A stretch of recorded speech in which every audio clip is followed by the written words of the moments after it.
Welcome back. আমরা এখন সপ্তাহে বেশ কিছুদিন ফিরে আসি। আমরা ফিরে আসতে চাই বারবার। বৃহস্পতিবার এবং শুক্রবার শোনার পরে অনেকের আকাঙ্ক্ষা থাকে শনিবারে কিছু একটা শুনি, মঙ্গলবারে কিছু একটা শুনি। এইরকম ধরনের ভূত.com-এর মানে সিরিয়াস লিসনার যারা, তাদের জন্য আমাদের এই এক্সট্রা একটা ঘটনা। আশা করছি আপনাদের ভালো লাগবে। চলুন কথা না বাড়ি সরাসরি ঘটনায় চলে যাই। তাসিন আমাদেরকে লিখছেন পুরাতন বাজার মাগুরা থেকে এবং তার বিভাগ খুলনা। আজকে রাজশাহী বিভাগের ঘটনা কিন্তু আমরা মানে কি বলবো যে এই কয়েকদিন আগে আমরা পেয়েছি। আজকে আমরা পড়ছি হচ্ছে খুলনা বিভাগের ঘটনা। তো খুলনা রাজশাহী খুবই খুবই খুবই মানে বেশি ঘটনা পাঠান এরকম দুটি শহর, মানে যারা এখানে থাকেন তারা অনেক ঘটনা পাঠান আমাদেরকে। যাই হোক, কথা না বাড়িয়ে ঘটনায় চলে যাই। আমি চাই ঘটনাটি আপনি পড়ে শোনান। আমার ঘটনার সত্যতা যাচাই করার জন্য যত জনের সাথে লাগে আমি আপনাদেরকে কথা বলিয়ে দেব। আসসালামু আলাইকুম রাসেল ভাই, আমি তাসিন লিখছি মাগুরা জেলা শহর থেকে। আমি বর্তমানে তামিরুল মিল্লাত মাদ্রাসায় আলিম ইন্টারে অধ্যয়নরত অবস্থায় আছি। আমি 2010 সাল থেকে ভূত FM এবং অতঃপর ভূত.com-এর সাথে আছি। এই ঘটনাটি লিখবো করে 6 বছর। ঘটনা বোঝার সুবিধার্থে বলে রাখা ভালো, আমি মাদ্রাসা থেকে কোরআন হিফজও সম্পূর্ণ করেছি। প্রিয় রাসেল ভাই ও লিসেনার্স, যে ঘটনা আমি এখন আপনাদের সামনে উপস্থাপন করব এটা আমার মাদ্রাসায় পড়াকালীন সময়ের একটি ঘটনা। ঘটনাটি অনেক বড় হওয়ার দরুন আমি 2 পর্বে বিভক্ত করেছি। বিশেষ দ্রষ্টব্য ঘটনার ভয়াবহতা 2য় পর্বে। কথা না বাড়িয়ে শুরু করছি।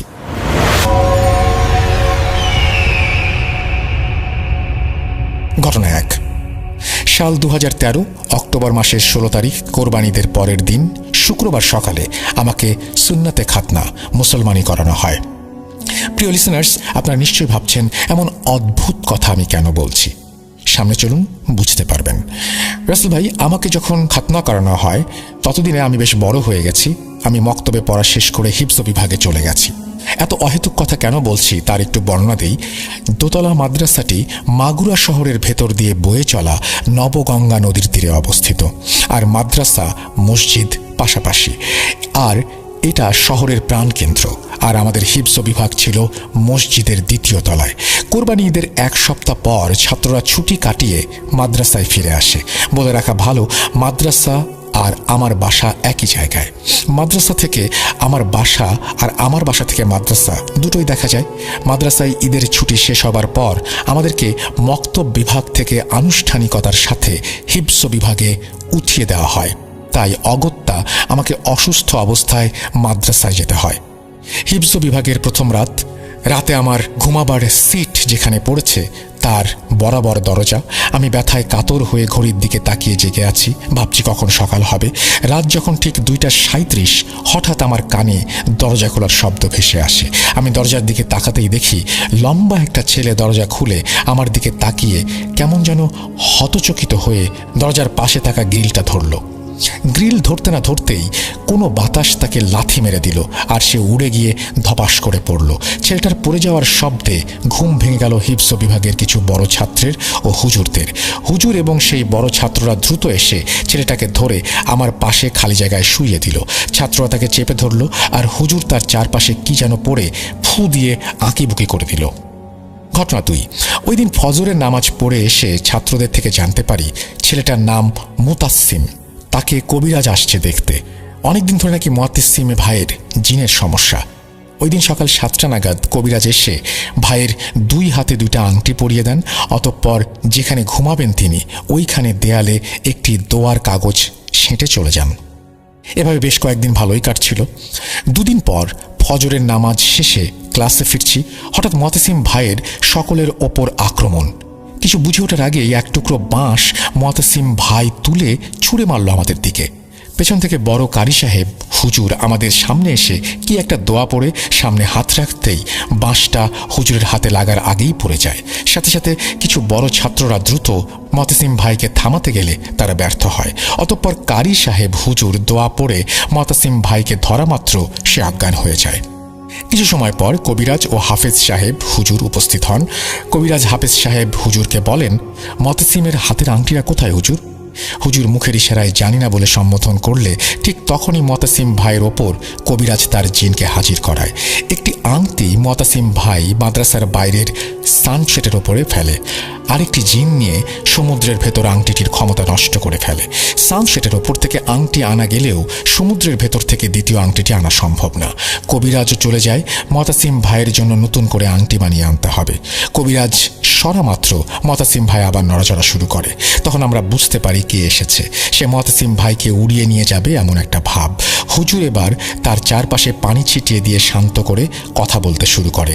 সেই সকাল থেকে বিকেল পর্যন্ত হুজুর কথা বলেন। হুজুর রাত্রে খাবার শেষ করে আমাদের সবাইকে নিয়ে বসেন। বাকি কথা হুজুর যেভাবে আমাদেরকে বলেছেন সেইভাবে বলছি। এতদিন মতাসিম ভাইয়ের সাথে যে ঘটনাগুলো ঘটেছিল সেটি ছিল একটি হিন্দু জিনের কাজ। সে আজ থেকে মুসলমান হয়েছে। মতাসিম ভাইয়ের সাথে যে জিনটি আছে তার নাম দেবী, তবে বর্তমানে তার নাম ফাতেমা। বড় হিন্দু ঠাকুর পরিবারের মেয়ে সে, 6 ভাইয়ের একমাত্র বোন। ছোটবেলায় মতাসিম ভাইকে দেখে তার পছন্দ হয়। তখন থেকেই ফাতেমা মতাসিমের সাথে থাকে, খেলাধুলা করে। ফাতেমা মাঝে মাঝে মতাসিম ভাইকে তাদের দেশে নিয়ে যেতে চায়, আর তখনই মতাসিম ভাইয়ের মা মতাসিমকে খুঁজে পেত না। এভাবে বেশ কয়েকদিন হবার পর মতাসিমের মা মতাসিমকে নিয়ে যায় কবিরাজের কাছে, আর কবিরাজ ফাতেমাকে হাজির করে ফাতেমার একটি আঙুল পুড়িয়ে দেয়। তারপর থেকে সে ক্ষিপ্ত হয়ে কবিরাজকে বলে আজ মতাসিমকে সে নিয়ে যাবে। আজ এই মহিলাকে মারার প্রতিজ্ঞা করলাম। ঘটনাক্রমে মতাসিম ভাইয়ের মাকে মেরে ফেলা হয়। কবিরাজকে বিভিন্নভাবে মারার চেষ্টা করেও ব্যর্থ হয়। কবিরাজের ছেলেকে প্রতিবন্ধী করে দেয়। তবে এই কবিরাজ বা হুজুর বা মতাসিমকে সে নিয়ে যেতে পারে নাই। এখন সে মুসলমান হয়েছে আমার হাতে বায়াত। সে মুতাসিমের আর কোনো ক্ষতি করবে না। আমার সাথে কথা হয়েছে, তোমরা ঘুমিয়ে যাও বলে সেদিনের মতো আমাদের ঘুমানোর ছুটির ঘোষণা করে। প্রিয় লিসেনার্স, কি ভাবছেন ঘটনা এখানেই শেষ? ঘটনার ভয়াবহতা সম্পর্কে জানতে ধৈর্য ধরে অপেক্ষা করুন দ্বিতীয় পর্বের জন্য। তো দ্বিতীয় পর্বের ঘটনা আশা করছি পাবো। ঘটনাটি খুব বেশি বড় নয়, আপনি চাইলে দ্বিতীয় পর্বটি এখানেই জুড়ে দিতে পারতেন। যাই হোক, যারা শুনছেন তারা নিশ্চয়ই ধৈর্য ধরে অপেক্ষা করবেন। তবে আমি চাই ঘটনা যখন পাঠাবেন তখন ঘটনা একবারে পাঠিয়ে দেওয়াটাই ভালো। আমরা চলে যাব, আজকের মতো বিদায় নেব। আবারও ফিরে আসবো আগামীতে। সেই পর্যন্ত সবাই ভালো থাকুন, সুস্থ থাকুন, মোস্ট ইম্পর্টেন্টলি booth.com এর সাথে থাকুন। আল্লাহ হাফেজ।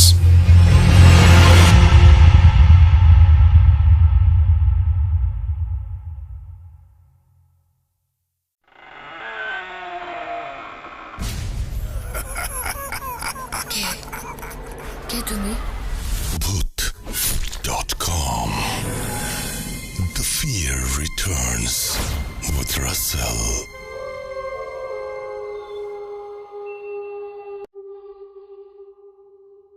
আসসালামু আলাইকুম। আশা করছি সবাই ভালো আছেন এবং ভালোর দলে আছেন। আমি রাসেল এবং আমি আপনাদের কাছে হাজির হয়েছি সম্পূর্ণ নতুন একটা প্রোগ্রাম নিয়ে, যেটির নাম Booth.com। আজকে Booth.com এর একেবারেই প্রথম পর্ব। জানি না কেমন হবে। যদি আপনাদের সহযোগিতা পাই, যদি আপনাদের কাছ থেকে পর্যাপ্ত পরিমাণের ঘটনা পাই, তাহলে হয়তো বহুদূর এগিয়ে যাওয়ার স্বপ্ন দেখব। তো যাই হোক, আশা করছি সবাই ভালো ছিলেন এবং আপনাদের ভালোবাসায় সিক্ত হয়েই ফিরে আসা। আর এখানে যারা ঘটনা বলবেন তাদেরকে আপনারা বিভিন্ন মাধ্যমে বিভিন্ন কারণে চেনেন। কেউ আপনাদের ভয় দেখান, কেউ আপনাদের গান শোনান, কেউ আপনাদের ভয় ভাঙান। আমাদের প্রথম পর্বেই যেমন আমরা রেখেছি, সে যে মনে আছে যে আমার খুব কাছের একজন মানুষ, মনে থাকার কথা নয়, তিনি হচ্ছেন কৌশিকদা। তিনি ঘটনা শেয়ার করবেন। আমাদের সঙ্গে থাকবেন ডক্টর আলিফ, আফনান ভাই, বাবু ভাই, আবরার ভাই, হাফেজ মাইনুদ্দিন সহ আরও অনেকে। আশা করছি পুরোটা সময় খুব জমজমাট কাটবে আপনাদের। তো আমি শুরুতেই শুরু করতে চাই একটা ঘটনা দিয়ে, যে ঘটনাটি আমাকে পাঠিয়েছেন কেউ একজন, লিখে পাঠিয়েছেন সেই রকম একটি ঘটনা। তিনি যেভাবে লিখছেন সেভাবেই পড়ছি।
আজকে কেন জানি আমার টিম মেম্বার অ্যান্ড্রু যেতে চাইল না, তবে সবার কথার পরে সে যেতে রাজি হয়। আর আমি কেমন যেন ভয় পাচ্ছিলাম, আবার কৌতূহল হচ্ছিল। মনে হচ্ছিল যদি ভালো কিছু একটা পেয়ে যাই তাহলে আমার থিসিসের কাজে অনেক সহায়ক হবে। যাই হোক, আজকে সমস্ত যন্ত্রপাতি নিয়ে আমরা একজনের গাড়িতে চড়ে রওনা হলাম। গ্রামের শেষ অংশে যাবার পর আর গাড়ি নিয়ে যাওয়া যায় না, তাই গাড়ি রেখে হাঁটা শুরু করলাম। গ্রাম পেরিয়ে জঙ্গলে ঢোকার সময় এক বৃদ্ধের সাথে দেখা। বৃদ্ধ দেখতে কিছুটা কুঁজো হয়ে গেছে, কিন্তু তার সব চুল দাড়ি পাকেনি, আধা আধা টাইপের। সে কোনো একটা ভাষায় আমাদের জিজ্ঞেস করলো যে কোথা থেকে এসেছি। আমরা আমাদের উত্তর দেওয়ার আগেই বলল, তোমরা যেখানে যাচ্ছ সেখানে যেও না, হয়তো ফিরতে পারবে না। কথাটা আমার মনে দাগ কাটল। আমার সাথে থাকা অ্যান্ড্রু ও কিছুটা চমকে গেল। বৃদ্ধ আরও বলল, 5টি নাবালক শিশুকে জ্যান্ত পুঁতে ভুডু করে শক্তিশালী করে রাখা হয়েছে। বলে রাখা ভালো, ভুডো একটি প্রাচীন রোমান শয়তান দেবতার নাম। আমরা ওই বৃদ্ধকে কিছু বলার আগেই সে চলে গেল। আমরা আমাদের মতো সেই নির্দিষ্ট লেকের পাশে দিয়ে যন্ত্রপাতি নিয়ে দাঁড়াই। আজকে কেমন জানি লেকের পানি থেকে আরও বেশি দুর্গন্ধ আসছিল, আর সূর্যের আলো কম থাকায় কেমন একটা অন্ধকারাচ্ছন্ন লাগছিল। খেয়াল করে দেখলাম চারপাশ খুব নিস্তব্ধ, এমনকি পাখির ডাকও শোনা যাচ্ছিল না। খুব স্তব্ধতা বিরাজ করছিল ওই জায়গাটার চারপাশে। যাই হোক, আমরা আমাদের কাজ শুরু করে দিলাম। যেহেতু জায়গাটা জঙ্গলে, কারো ব্যক্তিগত প্রপার্টি নয়, তাই মাটি খোঁড়ার জন্য কোনো অনুমতি নেওয়ার প্রয়োজন হয়নি। মাটি খোঁড়ার আগে আমরা আরও সেই নকশার কপিটা বের করে জায়গাটা ঠিক আছে কিনা সেটা নিশ্চিত হয়ে নিলাম। তারপর আমরা 4 জনই মাটি খোঁড়া শুরু করলাম। প্রায় ঘণ্টাখানেক মাটি খোঁড়ার পর সবাই ক্লান্ত হয়ে পড়ি। ছোট্ট একটা বিরতি নিয়ে আবার কাজ শুরু করব বলে আমরা সিগারেট ধরাই। চারপাশে স্তব্ধতা আমাকে কেমন যেন একটা শিহরণ দিচ্ছিল। এর আগেও এইরকম প্রত্নতাত্ত্বিক জিনিস নিয়ে কাজ করেছি, কিন্তু এবারেরটার মতো কখনোই এমন থ্রিল অনুভব করিনি। বারবার মনে হচ্ছিল মাটি খোঁড়ার কাজ আমাদের না। আর তাছাড়া প্রফেসর জানলে আমাদের এই টিমটার জন্য অনেক সমস্যা হয়ে দাঁড়াবে। যাই হোক, সিগারেট শেষ করে আমরা আবার কাজে ফিরলাম। তবে এবার যা দেখলাম তা ছিল আমাদের জন্য অবিশ্বাস্য। মাটি খোঁড়ার আগে উঁচু জায়গাটি যেমন ছিল এখনো তেমনি আছে, একটা খোঁড়ার দাগও নেই। বিষয়টা আমাদের কাছে প্রচণ্ড অবাক লাগলো। 4 জন মিলে 1 ঘন্টা খোঁড়ার পর মাটিগুলো আমরা যে জায়গায় পাশে ফেলেছিলাম সেখানেও কোনো চিহ্ন নেই। সত্যি অবিশ্বাস্য। এই অবাক করা বিষয়টা কেউই বিশ্বাস করতে পারছিলাম না, তাই আমাদের নিজেদের মাঝেই কথা কাটাকাটি শুরু হয়ে গেল। এদিকে সন্ধ্যা হওয়ার উপক্রম। আমরা সেদিন আর কাজ না করে সেখান থেকে ফিরতে শুরু করলাম। ফেরার পথে যন্ত্রপাতিগুলো যার যার কাঁধে তুলে নিলাম। গাড়ি পর্যন্ত আসতে প্রায় 1 কিলোমিটার হাঁটতে হবে। আমি যাবার সময় যে যন্ত্রপাতিগুলো আমার কাঁধে নিয়েছিলাম, এখনও সেই একই যন্ত্রপাতি আমার কাঁধে নিয়ে আসছি, কিন্তু এবার কেন যেন আগের চেয়ে অনেক বেশি ভারী মনে হচ্ছিল। হাঁটার সময় আমার বারবার মনে হচ্ছিল কে যেন আবার ঠিক ঘাড়ের পেছনে নিঃশ্বাস ফেলছে, আর আমার ঘাড়ে প্রচণ্ড ওজন অনুভব করছিলাম। বারবার চমকে উঠছিলাম আমাদের পেছনে কারো হেঁটে আসার আওয়াজ শুনে। শুকনো পাতার ওপর পা ফেললে যেমন মরমর আওয়াজ হয়, ঠিক সেই আওয়াজ আসছিল আমাদের পেছন থেকে। আমাদের পাশে ঝোপের মাঝ দিয়ে কেউ যেন দৌড়ে চলে গেল, এরকম একটা আওয়াজ পেলাম। আমার বুঝতে বাকি রইল না যে আমরা কোনো খারাপ জায়গায় চলে এসেছি। এসব থেকে পরিত্রাণ পাওয়ার জন্য আমরা খুব দ্রুত পা চালালাম, কিন্তু যেখানে 1 কিলোমিটার পথ পার হবার কথা 15-20 মিনিটে, সেখানে প্রায় 1 ঘন্টা হাঁটার পর আমরা আমাদের গাড়ির কাছে পৌঁছাতে পারলাম। আমরা 4 জনই প্রচণ্ড ঘামছিলাম।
চমৎকার একটি ঘটনা, এবং আশা করছি যে এই ঘটনাটি আপনাদের ভালো লেগেছে এবং আনন্দ দিতে পেরেছে।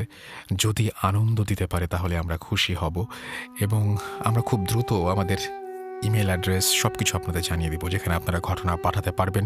আপনারা ঘটনা জমিয়ে রাখুন, কিছুদিনের মধ্যে আমরা আপনাদের জানিয়ে দিব যে কিভাবে আমাদের সাথে সেই ঘটনাগুলো শেয়ার করবেন। আপনারা কোনো ঘটনা পেলে সেই অডিও ক্লিপগুলো আপনারা রেকর্ড করে রাখুন, এবং আমরা বলা মাত্র আপনারা যেন সেখানে পাঠিয়ে দিতে পারেন। তো যাই হোক,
খুব অদ্ভুত অদ্ভুত কথাবার্তা বলতেছে।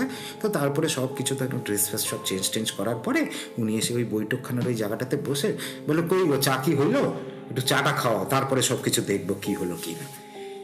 এবার নানি বেরোলেন, জানেন তো, হাতে কোনো চায়ের কাপ টাপ কিচ্ছুই নেই, বাট উনি বেরোয়েছেন। এবং বেরোনোর সময় নানা কিছু একটা অদ্ভুত জিনিসপত্র নোটিস করেন। মানে কথা বলি আর কি, নানি বিশাল লম্বা চওড়া মহিলা ছিলেন তখনকার দিনে। Let's say she was about 5'8", হ্যাঁ হ্যাঁ, এবং যথেষ্ট বিশাল চওড়া। এবং না প্রথমেই দেখে না একটা জিনিস একটু কিঞ্চিত সন্দেহ হয়, হ্যাঁ, যে ব্যাপারটা কি, মুভমেন্টে কোনো একটা প্রবলেম আছে কিছু একটা। সো সে না খুব তাড়াতাড়ি করে গিয়ে ধম করে ওনার হাতটা ধরে, এই কি হয়েছে তোমার, তখন থেকে তোমার গলায় কি হয়েছে, তো কি হয়েছে তোমার। মানে প্রচণ্ড গায়ের জোর এমন, মানে আমার নানাও একটা 6 ফুট প্লাস ম্যান, কিন্তু হ্যাঁ তখনকার দিনের ওই টিচার থাকতো না বিশাল বড় সাইজের, ফুটবলও খেলে, অঙ্ক পড়ান উনি, সেম মানে গ্রেগোরিয়ান স্কুলে ইনফ্যাক্ট উনি মনে হয় অঙ্ক পড়াতেন না, something like that if I am not mistaken. ওনাকে একটা ধাক্কা দিয়ে, এবং তারপরে মা যেভাবে বলে আমি ঠিক ওইভাবে বলছি, যে ওনাকে একটা ধাক্কা দিয়ে নানি বেরোয় যায়। মানে সিনটা একটু ইমাজিন করার চেষ্টা করেন, অন্ধকারের একটু ডার্কিশ রুম, কিন্তু আলোটা কিন্তু বাইরে আছে, তো বাইরের জিনিস কিন্তু স্পষ্ট সব দেখা যাচ্ছে। এবং নানা পুরো জিনিসটা দেখেন যে উনি ওই ধাক্কা দিয়ে ফেলে যে বাইরে বেরোয় যাচ্ছে, বেরোয় মানে এমনভাবে উনি স্টেপস ফেলছে, এক এক স্টেপে মনে হচ্ছে 20 ফুট 30 ফুট কভার করে ফেলছে। তারপর বেসিক্যালি উনি যে জিনিসটা করেন সেটা হচ্ছে গিয়ে যে এক লাফ দিয়ে পুকুরটা পার হয়ে যায়। নানা কিন্তু অজ্ঞান হন নাই, উনি সেন্সলেস হন নাই, উনি দেখে পুরা টাসকি খায়া যে কাজটা করে সোজা রান্নাঘরে যান। রান্নাঘরে গিয়ে দেখে নানির ডেড বডিটা ওইখানে পড়ে আছে, কাঁচ পেটে ঢুকে গেছে। আসল ঘটনাটা যেটা ঘটেছিল আর কি, যে উনি ওই যে তাকের ওপর থেকে কিছু একটা পারতে গেছিলেন, এবং পারতে যাওয়ার সময় উনি ফুটিং হারায় পড়ে যান। কাঁচের কোনো একটা বয়মও সাথে ভাঙে, ওইটা পেটে ঢুকে যায়। বাসায় আর কেউ ছিল না, সে বেসিক্যালি ব্লেড টু ডেথ। এখন ওইটা কি ছিল আমি এক্স্যাক্টলি জানি না, আত্মা, দুষ্টু জিন, হোয়াটএভার দ্য হেল। বাট এই মানে ঘটনাটা আমি তো মানে আমার মামা তো এখন উনি তো জীবিত আছে, আমার মামা বলে, বাট এই গল্পই বলে, মানে মাও যেটা বলে মামা অলমোস্ট সেম জিনিসই বলে, কারণ মামা তো ছোটো ছিল, 3 বছর বয়স, তার কিছু মনে করার কথা নেই। আমি প্রচুরবার জিজ্ঞেস করেছি তাকে যে তুমি কি দেখেছো লাভ দিয়ে যে পুকুরটা পার হইলো কিভাবে, মানে থাকে না যে পুকুর তারপরে বেড়া তারপরে নেক্সট মানুষের জমি, উনি একটা লাভ দিয়ে পুরা পুকুরটাকে যাকে বলে কি ঠান্ডায় অন্য জায়গায় চলে গিয়ে he just disappeared and then the dead body was found. So এই আর কি হচ্ছে গিয়ে ঘটনা।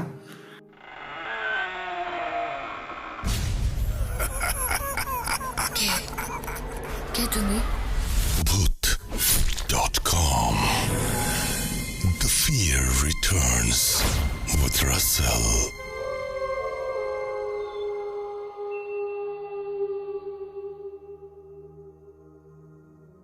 আপনাদের সবাইকে স্বাগত জানাচ্ছি, আমি রাসেল। এবং আমি একদম নতুনভাবেই বলছিলাম যে একটা কিছু শুরু করতে চাই একেবারে নতুনভাবে, এবং সেই নতুনভাবে শুরু করতে চাইলেও আমার সঙ্গে যিনি আছেন তিনি আমার খুবই কাছের একজন মানুষ, এবং আপনাদের কাছের মানুষ। আমি জানি যে পুরো বাংলাদেশ শুধু না, পুরো পৃথিবীতে যে সমস্ত জায়গায় বাঙালি জাতিরা, আমাদের বাঙালি ভাই এবং বোনেরা ছড়িয়ে ছিটিয়ে রয়েছেন, তারা সবাই এই কণ্ঠস্বর, এই মানুষটিকে অসম্ভব পছন্দ করেন। এবং তিনি নিজেও আপনাদের, যখন আমি অফ হয়ে গেছি তখন তিনি আপনাদের সাথে কিন্তু যোগাযোগ রেখেছেন, এবং তিনি আপনাদের ঘটনা শুনিয়ে গেছেন কিন্তু নিজের দায়বদ্ধতা থেকেই। এবং সেই জন্য আমি তাকে স্যালুট করি। আমি তাকে অনেক, মানে আপনারা জানেন যে কতটা পছন্দ করি, তো আমি হয়তো অনেকে বুঝেও ফেলেছেন। তো আমাদের সঙ্গে আছেন ডক্টর আলিফ, এবং ডক্টর আলিফ আপনাদের সব সময়, আমার মনে হয় যে আমার মানে যত ঘটনা শুনেছি তার মধ্যে যদি কতগুলো ঘটনা আমাকে বলতে বলা হয়, তার মধ্যে বেশিরভাগই মনে হয় ডক্টর আলিফের ঘটনা হবে। তো ডক্টর আলিফ সেই একজন মানুষ যিনি সবসময় আমার পাশে থেকেছেন, এবং ইন ফিউচার আমার পাশে থাকবেন এই বিশ্বাস আমি সবসময় করি। তো ডক্টর আলিফের সাথে আজকে আমরা ঘটনা শুনবো। আলিফ, কয়টা ঘটনা শুনবো আপনার কাছ থেকে আজকে? সালাম আলাইকুম লিসেনার্স। আর রাসেল ভাই, আসলে আমি তো মানে যেভাবে প্ল্যান করেছিলাম, আমি 2টা ঘটনা তো অলরেডি নিয়ে আসি, সবসময় যেভাবে নিয়ে আসি আর কি। আর মোস্ট ইম্পর্টেন্ট কথা হচ্ছে এর মাঝে প্রায় 2200 ঘটনা এসছে আমার কাছে। ও মাই গড! 2200 ঘটনা মানে অলমোস্ট 2200, যেটা থেকে অলমোস্ট 396 অ্যাব্রডের ঘটনা আছে। কিন্তু সব তো পড়ে ফেলা সম্ভব না। মনে করেন আমি একদিন করে পড়ে গেছি, যেটা ভালো লাগে না সেটা সরাই ফেলছি, বা যেটা ভালো লাগছে সেটা নিজে রেখে দিছি। তো এরকমের মধ্যে 2টা ঘটনা খুব ভালো লাগে, 2টা ঘটনা আমি আজকে নিয়ে আসছি আপনার জন্য। আর আমি যদি জানতাম আরও ঘটনা নিয়ে আসা দরকার ছিল, তাহলে মনে করেন এক পুরা ব্যাগ ভর্তি ঘটনা নিয়ে আসতাম। At first you should promote your page. বলো এটা। হ্যাঁ রাসেল ভাই, যেটা হচ্ছে যে আমার যে পেজটা আছে, আমি লাস্ট ডিসেম্বরের 13-এর পর থেকে যেটা আমি কন্টিনিউ করেছি সেটা হচ্ছে ডক্টর আলিফ আ হন্টেড স্টোরি টেলার। রাইট। এই পেজটাতে আমি আমার মোস্ট অফ দ্য স্টোরিজ চেষ্টা করেছি শেয়ার করবার জন্য। আর আমি যেহেতু একটু ব্যস্ত থাকি, দেখা যায় কোনো সময় ওটি থাকে, কোনো সময় আমি ফিক্স টাইম করে সবার সামনে আসতে পারি। It's very difficult for you. এবং আমি মনে করেন শুক্রবার দিনটাই যদি সিলেক্ট করে রাখতাম, তাহলে হয়তো বা আমার সময় হতো না। ওই দিন আমার দেখা যেত ফ্যামিলি টাইমটাই দিতে হচ্ছে সারাদিন। তো দেখা যেত যে আমি যখন আগে ঘটনাগুলো কালেক্ট করতাম, তো আমি বলছি যে আমি কালকে আসবো, হঠাৎ করে মেসেজ পাঠাই দিলাম, হঠাৎ করে মেসেজ দিচ্ছি কালকে আসবো। সবারই একটাই কোয়েশ্চেন আসলে, ভাই আপনি কোথায়? আপনি ছাড়া আমি কিছু ঘটনা বলে সবার সামনে ফিকে হয়ে যাবো, বলে যে ফিকে হয়ে যাবেন আপনি। তারপরেও চেষ্টা করে গেছি, তারপরেও যারা ঘটনা, এবং এখন স্টিল রাসেল ভাই আমাকে মেসেজ পাঠাচ্ছে যে আমি আপনাদের সাথে আছি, আপনি যেভাবেই আসেন না কেন আমি আপনার সাথে থাকবো। এক্স্যাক্টলি, মানে এটা বলা উচিত যে আমরা ভাই ভাই এবং আমরা সবসময় একসঙ্গে আছি, আমরা সবসময় একসঙ্গে আছি, এটাই। তো আজকের যে ঘটনাটা শুরু করব আমরা, এই ঘটনাটা কোথাকার? রাসেল ভাই, এই ঘটনাটা, যার ঘটনাটা শেয়ার করবো তার ঘটনাটা আমি কোনোভাবেই বলতে পারবো না এটা কোথার ঘটনা, এবং কোনোভাবেই বলতে পারবো না কার ঘটনা। ওকে। যার ঘটনা শেয়ার করব তার নাম আমি একটা ডিফারেন্ট একটা নাম দিচ্ছি। মনে করেন নাসির নামে একজনের ঘটনা বলছি, তার নামটা আমি বলছি না, কারণ কোনো কিছু বললেই আমাকে শেষ করা মাত্রই সবাই পোক করবে। প্লিজ আমাকে তার অ্যাড্রেসটা দেন, প্লিজ তার নাম্বারটা দেন, এই জন্য এড়িয়ে যাচ্ছি আর কি। তো যার ঘটনা বলছি, ধরেন তার নাম নাসির, এবং তিনি মোস্ট অফ দ্য টাইমে এইসব জিন জাতীয় জিনিস নিয়ে খুব বেশি অভ্যস্ত হয়ে যেতেন, মানে অভ্যস্ত হয়ে গেছেন। তার খুব ছোটোবেলা থেকে জানার শখটা একটা সময় খুব পার্মানেন্ট একটা ইচ্ছায় পরিণত হয় যে না, আমি জিন নিয়ে থাকবো। সেই আদলে, সেই আশায়, তার ছোটবেলার ইচ্ছা যে মাদ্রাসায় নাকি জিন পাওয়া যায়, তার ইচ্ছাই মাদ্রাসায় পড়া। এমন নয় যে সে স্কুলে যেতে পারছে না বা তার বাবা পড়াবে না, তাও না, তার ইচ্ছা এই জিনিসটা নিয়ে তার কাজ করা। তিনি কি করলেন, মাদ্রাসায় ভর্তি হলেন। একদিন এই মাদ্রাসা, আরেকদিন ওই মাদ্রাসা। এই করতে করতে তার বয়স যখন 18 ক্রস করে, অ্যাট দ্য সেম টাইম তিনি চেষ্টা করেন যে ইমামদের কাছ থেকে কিছু ইনফরমেশন কালেক্ট করা যায় কিনা, অর্থাৎ টাইপস অফ জিন, কী ধরনের জিন আছে, কী ধরনের জিন শেপ শিফট করতে পারে, কে লং ট্রাভেল করতে পারে, খুব ইজিলি ট্রাভেল করতে পারে, কারা কী ধরনের খাওয়া পছন্দ করে, এইসব জিনিস নিয়ে ঘাটাঘাটি করতে করতে তার মধ্যে একটা সুপারস্টিশিয়াস পাওয়ার তিনি ফিল করতে থাকে যে তিনি যেটা স্বপ্নে দেখতেন সেটাই হয়ে যাচ্ছে। তিনি ঘুমের ঘরে, এমন না যে তিনি কোনো কিছু করতেন না, মোস্ট অফ দ্য টাইম তিনি আমলেই থাকতেন, এবং একটা পর্যায়ে তিনি খুব ভালো পরহেজগার মানুষ হিসেবে রূপান্তরিত হন at the age of only 25-26। তো পরবর্তী সময় তিনি বলেন যে ভাই আমি কি আমার ঘটনা পাঠাবো? এত কিছু বলার পর আমি বললাম যে প্লিজ আপনি আপনার ঘটনা বলেন। বলে আমার কোনো ঘটনা না, আমি কোনো বাড়ির পাশ দিয়ে হেঁটে গেলেও অনেক কিছু ফিল করার ট্রাই করি। তো এখন যে ঘটনাটা আমি আপনাদের সবার সামনে বলবো, এটা হচ্ছে ওনার সর্বপ্রথম ফেল করার ঘটনা। উনি বলেছেন যে উনি মোস্ট অফ দ্য টাইম ঘুমাতেন না রাতের বেলা, তো তাহাজ্জুদের সময় চলে যেত, এবং মোস্ট অফ দ্য রাতে তার তাহাজ্জুদ শুরু হলে ফজরের আগেই যে শেষ হতো। তো এমন একটা ঘটনা তার পাশের বাসাতে হতে থাকে। তো ওই বাসাতে হঠাৎ করে একটা আক্রমণ ঘটে, ফর এক্সাম্পল জিনের আক্রমণ।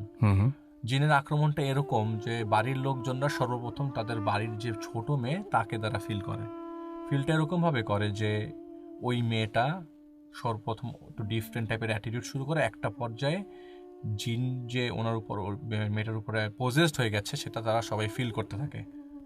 তো ওই এলাকায় খুব নাম করা প্রসিদ্ধ কয়েকজন লোক বোতলবন্দি করতে পারতো জিনের। তো তারা কি করে, ওই লোকদের শরণাপন্ন হয়। ওই লোকগুলো আবার 3-4 জন মিলে ইমেইলটা দেখাবো। তিনি বলেন যে আমি একটা জিনিস আল্লাহর কাছ থেকে পেয়েছি, এবং ফার্স্ট অফ অল আমি কোনো ধরনের কুফরি দিয়ে কোনো কিছু ছাড়ানোর ট্রাই করি না।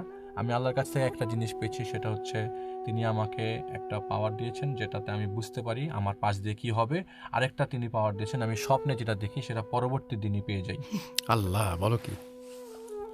তো এটা তো একটা বিরাট পাওয়ার আসলে। পাওয়ার উনি বলে যে এইটা আমি একদিনে পাইনি, আমি অনেক দিন যাবত ট্রাই করার পরে পেয়েছি। তো আমি কি করলাম, আমি বাসা থেকে বের হওয়ার সময় তিনি বলছেন যে আমি মেয়েটাকে বললাম আমি কোনো তাবিজে বিশ্বাস করি না, so I am not giving you any sort of তাবিজ। আমি এই ছুরিটা দিলাম, এই ছুরিটা হাতে রাখবে সবসময়, please don't heart it two anyone. তুমি এটা দিয়ে কাউকে হার্ট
এবং আমার পাতিল থেকে নীল লাল করে বহুগুলা ধোঁয়া বের হয়ে গেল। বহু ধোঁয়া বের হয়ে গেল, ধোঁয়া বের হচ্ছে এবং ধোঁয়াটা একদম নন স্টপ বের হচ্ছে, অনেকগুলো ধোঁয়া একটা সময় বের হওয়ার পর ধোঁয়া বের হওয়া শেষ হয়ে গেল। আমি তখন বাসাটার দিকে তাকালাম, উনি বলছে যে বাসাটা থেকে দেখে মনে হচ্ছে বাসাটা ভালো আছে। বাসাতে মনে হয় না কোনো প্রবলেম আছে। তিনি বাসার থেকে উনি পরবর্তী সময় বাসায় ভিজিট করে, দেখে যে না, বাসার লোকজনরা যে কমপ্লেন দিয়েছিল যে বাসায় পাতিল পড়ার শব্দ, ওনাদের বাসায় একটা পাখি পালতো, সেই পাখিটা মারা গিয়েছিল, বিড়াল পালতো, বিড়ালটা মারা গিয়েছিল, বাসার পাশ দিয়ে যদি কোনো কা করে যেত, এটা আমার কাছে সবচেয়ে আজব লেগেছে যে কোনো পাখি যদি বাসার সামনে দিয়ে উড়ে যায়, এটা কেউ মেরে ফেলতো। হ্যাঁ, এটা খুব ভয়ঙ্কর। কিন্তু তো পরবর্তী সময় বলছে না, এখন আর কোনো প্রবলেম নাই। উনি যে মেয়েটার সাথে কথা বললো, মেয়েটাও দেখি সুস্থ আছে, খাওয়া দাওয়া করছে, একটু একটু রোগা লেগে, তখন রোগা লেগেছিল, কিন্তু পরবর্তী সময় এটা ঠিক হয়ে যায়। মেয়েটা পরবর্তী সময় একটা প্রবলেমে পড়েছিল, কিন্তু সেটাও তিনি একটা তদবির দিয়ে ঠিক করে ফেলেন। এটা ছিল রাসেলের প্রথম ঘটনা। Thank you so much, thank you. আমরা পরের ঘটনায় যাব কিছুক্ষণ পর।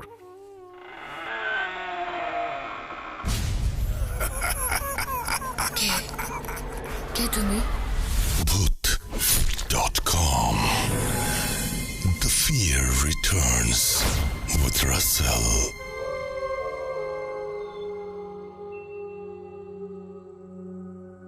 আপনাদের সবাইকে স্বাগত জানাচ্ছি, আমি রাসেল, এবং আশা করছি যে আপনারা যারা শুনছেন আমাদেরকে এনজয় করছেন প্রতিটা মুহূর্ত, এবং আমি চাই যে প্রতিটা মুহূর্ত আপনারা এরকম ভয়ঙ্কর ভালো থাকুন এবং সব সময় ভালোর দলে থাকুন। আমাদের সঙ্গে আছেন একজন মানুষ যিনি কিনা, আমি অন্য কোনো পরিচয় যাব না, যিনি আমার বড় ভাই বা ছোট ভাই বা আমরা সমান সমান যেটাই হোক না কেন, কিছু একটা, কিন্তু আমাদের ভাই। আর দ্বিতীয় কথা যেটা, সেটা হচ্ছে যে তিনি একটা আপনারা জানেন যে ওই যে অদ্ভুতুরে মাধ্যমে তাদের সাথে এখন মানে আমি এই পরিচয়টা দিতে এখন কমফোর্টেবল ফিল করব আর যে কোনো পরিচয়ের চাইতে। আর বাকিবার যে সম্পর্ক, সেটা তো আমাদের খুবই ব্যক্তিগত পার্সোনাল সম্পর্ক, সেই সম্পর্কে আমরা না গেলাম। কিন্তু আজকে আমরা যে জন্য এসছি সেটা হচ্ছে যে যেহেতু ভয় পাওয়াতে চাই, ভয় পাওয়াতে চাইলে যারা ভয় পাওয়াতে ভালোবাসেন সেই সমস্ত মানুষ কোনো একটা কারণে, কেন জানি না, খুব মানে সঙ্গে সঙ্গে সাড়া দেন। তো আমি যখন ফোন করেছি বাবু ভাইকে, বাবু ভাই সঙ্গে সঙ্গে বলেছেন হ্যাঁ আসবো, কিন্তু আমাকে বারবার করে বলছেন যে নো ফর্মালিটিস, মানে আপনি বলছেন কেন এটা, মানে বলা লাগে না, এরকম একটা ব্যাপার আর কি। তো যাই হোক, বাবু ভাই জিয়ার, আর আমরা বাবু ভাইয়ের কাছ থেকে একটা ঘটনা শুনবো আজকে, এবং আশা করছি যে এই ঘটনাটা আপনাদের ভালো লাগবে। বাবু ভাই, কোথাকার ঘটনা বলবেন আপনি আসলে, বলেন তো। রাসেল ভাই, thank you for inviting me. You are most welcome. আমি কার্টিসি করলাম একটু। আচ্ছা, ওকে। কাহিনীটা বলবো ঢাকার কাহিনী, এবং আমি যেই জায়গাটায় বসে আছি এটা খুব কাছাকাছি একটা।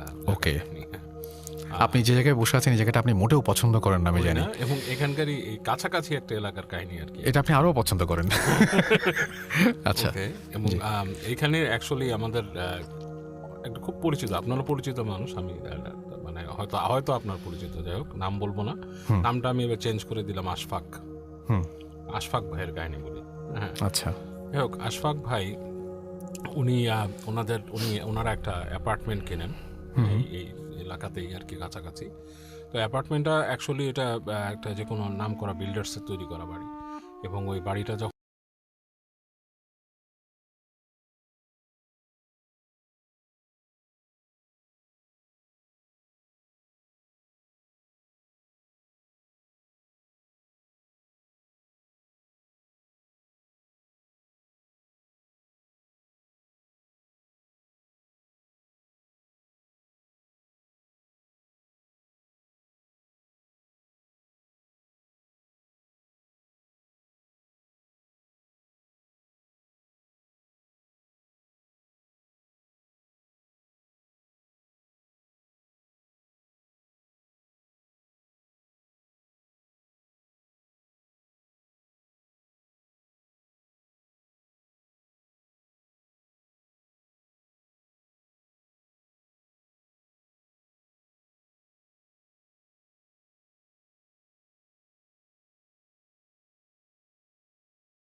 প্রচণ্ড রকমের মানে ওনার যে নার্ভের মধ্যে প্রচণ্ড প্রেশার পড়তেছে এরকম সময়। তো উনি আপনি যেটা বলছেন রেশনাল চিন্তা করলে কিন্তু হ্যাঁ রেশনাল চিন্তা তো আমরা অনেক কিছু নিয়েই করি, যে আমরা রেশনাল ভাবে আমরা অনেক কিছুই এভরিডে লাইফে আমরা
এখন যেই ঘটনাটি আমি শেয়ার করব, এই ঘটনাটি কালেক্ট করে দিয়েছে হচ্ছে আমাদের খুলনার ছোট ভাই সৈকত। এবং খুলনার যত স্টোরি আমি বলেছি সাধারণত ওই সৈকতের মাধ্যম দিয়েই, আর একটা ছেলে আছে রূপম, এই দুইজনের মাধ্যম দিয়ে খুলনার চমৎকার চমৎকার স্টোরিগুলো আমি পেতাম। এবারও সৈকত আমাকে খুব সুন্দর একটা স্টোরি এনে দিয়েছে।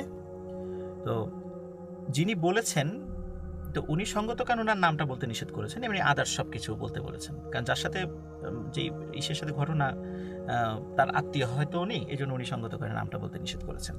তো ঘটনাটির স্থান হলো সাতক্ষীরা জেলার আশাশুনি থানার আনুলিয়া ইউনিয়ন, এবং এই আনুলিয়া ইউনিয়নের আকসরা বাজার নামে একটা গ্রাম আছে। এই আকসরা বাজারের এই ঘটনাটা, তো ঘটনাটি আসলে মানে শুরুটা আমি বলি যেখান থেকে সূত্রপাত, সেটা হচ্ছে ওই গ্রামে মানে স্বাধীনতার আগেই, মানে বাংলাদেশ স্বাধীনতার আগে একজন মেম্বার ছিলেন। তো যেহেতু গ্রামীণ পলিটিক্সের সাথে উনি ইনভলভ ছিলেন, ভালো খারাপ মিলিয়েই মানুষ, কিছু ভালো কিছু খারাপ, পুরাটাই খারাপ না, মানে কিছু ভালো কিছু খারাপ মিলিয়ে মানুষ। তো উনি দেখা যেতেন যে মাঝে মাঝে নিজের মানে ক্ষমতা টিকিয়ে রাখার জন্য বিভিন্ন সময় ভালো কাজের সাথে বিভিন্ন ধরনের অত্যাচারমূলক কাজ উনি করে ফেলতেন। তো এভাবে দেশ স্বাধীনের পরে উনি আর মেম্বার ছিলেন না, কিন্তু উনি এই 90-এর দশকের দিকে মারা যান, মানে বয়সেই মারা গেছেন আর কি, এমনি অন্য কোনো ইসে না, বয়সে মারা গেছেন। তবে উনি মৃত্যুর সময় যারা উপস্থিত যারা ছিলেন আমাকে স্টোরিটা শেয়ার করেছেন আর কি, যার মাধ্যমে শোনা।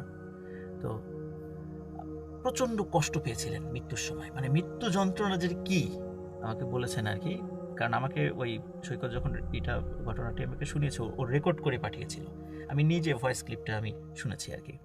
তো মৃত্যু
তুমি? Bhoot.com. The fear returns with Russell.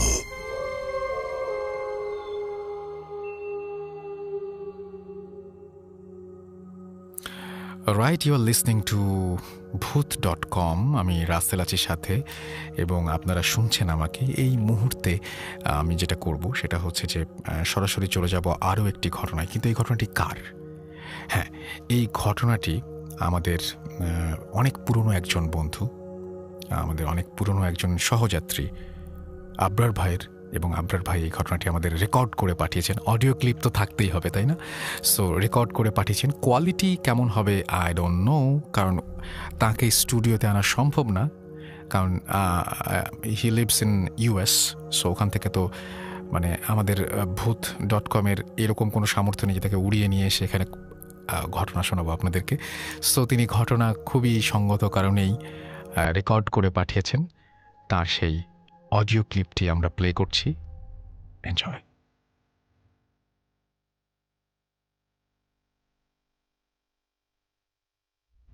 আসসালামু আলাইকুম রাসেল ভাই, কেমন আছেন? আশা করি ভালো আছেন।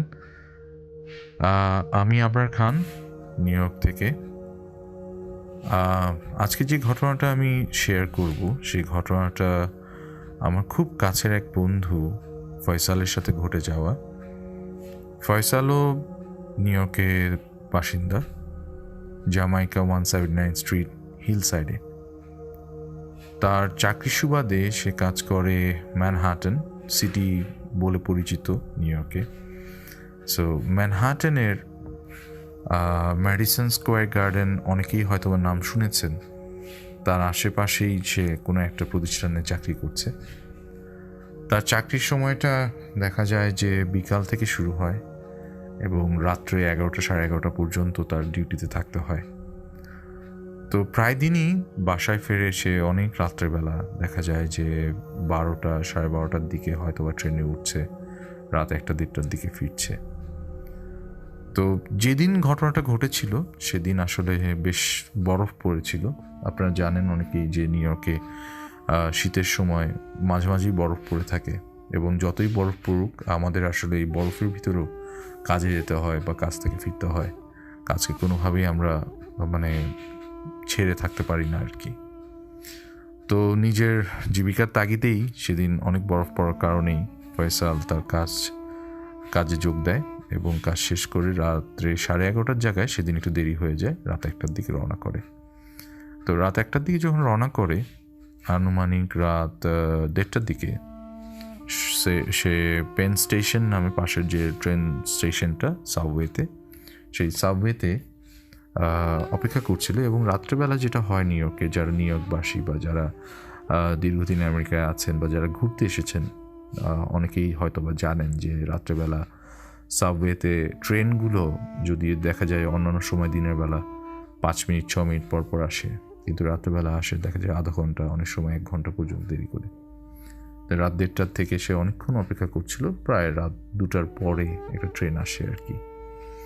তো সেই ট্রেনটা করে সে পেন স্টেশন থেকে আরেকটা ট্রেন স্টেশনে গিয়ে ওখান থেকে তার যে গন্তব্যের যে ট্রেনটা সেটা হচ্ছে এফ ট্রেন ধরার জন্য অপেক্ষা করতে থাকে। সেখানেও প্রায় অনেকক্ষণ চলে যায়। ইতিমধ্যে রাত 3টা বেজে যায়।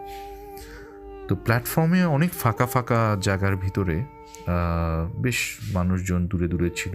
আর একটা ট্রেন স্টেশন আন্ডারগ্রাউন্ডে অনেক বড় থাকে। আপনারা হয়তো যারা দেখেছেন বা হয়তো ধারণা করলেও বুঝতে পারবেন যে একটা যদি ট্রেনের কম্পার্টমেন্ট যদি দেখা যায় যে 12টা-15টা থাকে, সেক্ষেত্রে কতখানি জায়গা নিয়ে করতে হয়।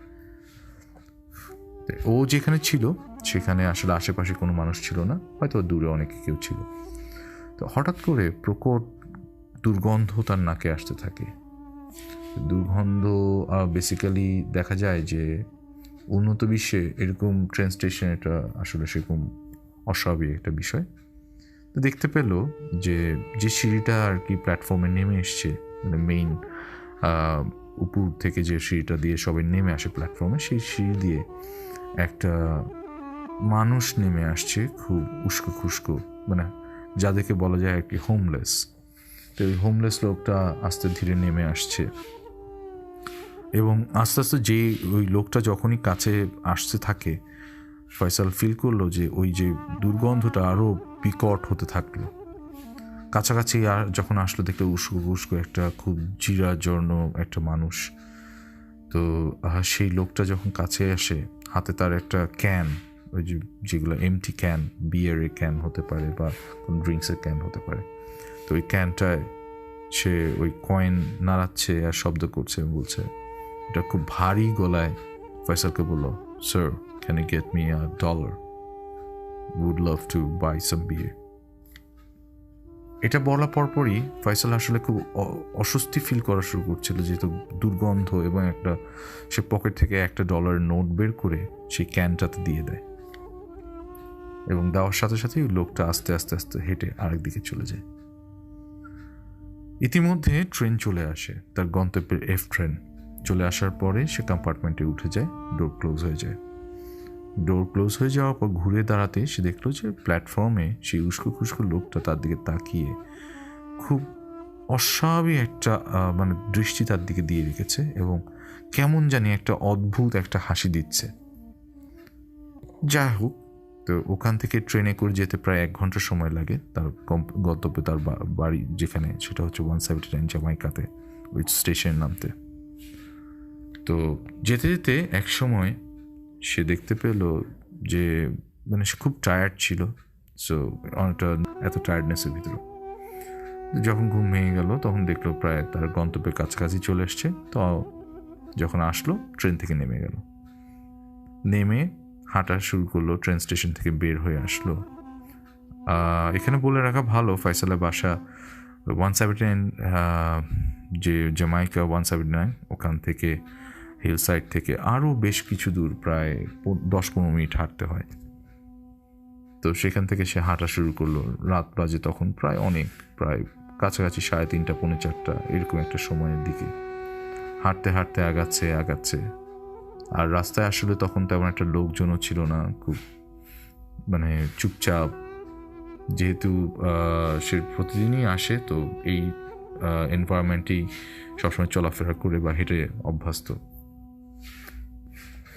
তো এই সময় হঠাৎ করে দেখতে পেল যে অনেক দূরে, তার বাড়ির কাছাকাছি প্রায় চলে এসছে, স্ট্রিট লাইটের আলোতে দেখতে পাচ্ছে যে একটা মানুষ কুঁজো হয়ে বসে আছে জাস্ট ফুটপাতের সাথে, এবং হাতে সম্ভবত কি যেন একটা উঁচা করে দিয়ে রাখছে, এবং একটু সবার যে ইন্টারচেঞ্জটা ছিল ওখানে কেন দেখেছিল। এরপর থেকে কখনো আর কোনো দিন ফয়সাল তাকে দেখেনি। কোনো একটা আড্ডায় যখন ফয়সাল আমাকে এই গল্পটা বলছিল, তখন আসলে আমি ফয়সালের ওই বাসাটাতেই বসেছিলাম, যে বাসায় আশেপাশে ওই হোমলেসটাকে দেখেছিল সে। আর এরপরে কখনো ফয়সাল তাকে দেখেনি। ধন্যবাদ রাসেল ভাই, ধন্যবাদ।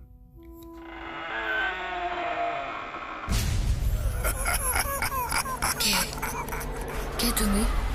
Bhoot.com. The fear returns with Russell.